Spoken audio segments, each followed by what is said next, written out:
With Israel's war against the Hamas terror organization going to 10 months now, it's important to ask the questions, who is Hamas and what do they believe? Shalom, my friends. This is Akiva Gersh with Israel in 5, where we give you everything Israel in 5 minutes. Please like and subscribe. And if you have any questions, want to keep the conversation going, please do so below in the comments.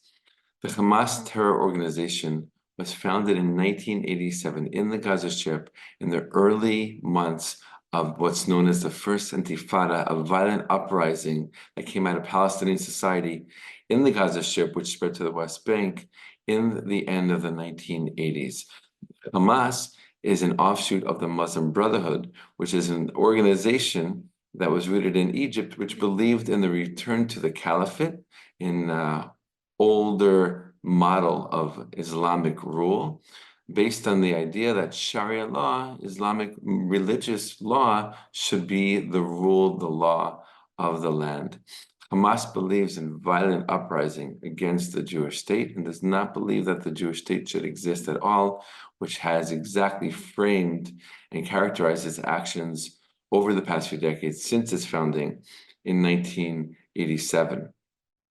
Hamas believes in jihad, which is a religious war against those it believes are infidels, and it believes that a Jewish state should not exist inside the borders of the land of Israel, specifically because not that long ago, Muslims ruled this land. Part of the idea of jihad, right, which is typically translated as religious war, is the idea that one day Islamic rule must rule over all parts of planet Earth, but specifically those lands which once were in the hands of Muslims, once were ruled by Muslims, and then went into the hands of others, in this case, the Jewish people, must return to Muslim rule. That's why their focus on Israel is so intense and so concentrated and so violent.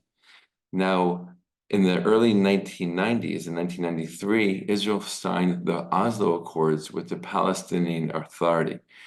This created a new chapter, this created a new belief and hope that there could be peace between Israel and the Palestinians. Unfortunately, over the years, this crumbled and died. This hope never got realized, and unfortunately, violence continued. But on a political level, the Palestinian Authority did say that they were no longer going to use violence against Israel. That's something Hamas never signed on to. Hamas has always believed in the use of violence against the Jewish state, against Israel, and against the Jewish people, right? So it's also really important to know that it's not just confined to Jews living in the state of Israel. Their war against the Jewish people or their war against Israel goes beyond the borders of Israel. And these are statements that are found in their official charter that came out of their founding in the late 1980s. Now, Hamas took over the Gaza Strip in 2006.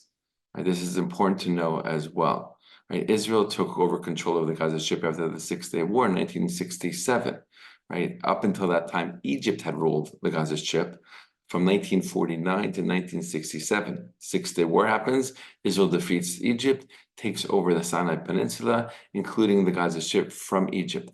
Israel rules it from 1967 all the way through 2005, never annexing it, but ruling it during those years. In 2005, at the end of the Second Intifada, Israel decides to unilaterally leave the Gaza Strip, not as a result of a peace treaty or any agreement, unilaterally leaving, taking out its citizens. Almost 10,000 Israelis were living in different settlements around the Gaza Strip and taking out its military.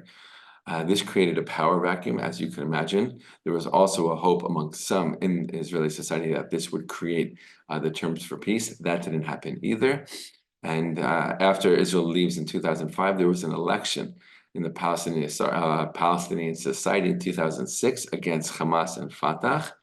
And Hamas won that election, which led to a civil war on the streets of the Gaza Strip, which led to Hamas taking over the Gaza Strip in 2007, and they've been in power ever since.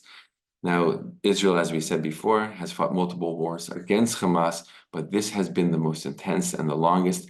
And this is the first war that Israel said at the very beginning, at the onset of the war, that this war's goals include the total dismantling of the Hamas terror organization in the Gaza Strip and taking them fully out of power. Israel is well on their way to succeeding in this war, to fulfilling this goal. We hope that that day comes very, very soon, with safety for the soldiers and the release of all Israeli hostages being kept there.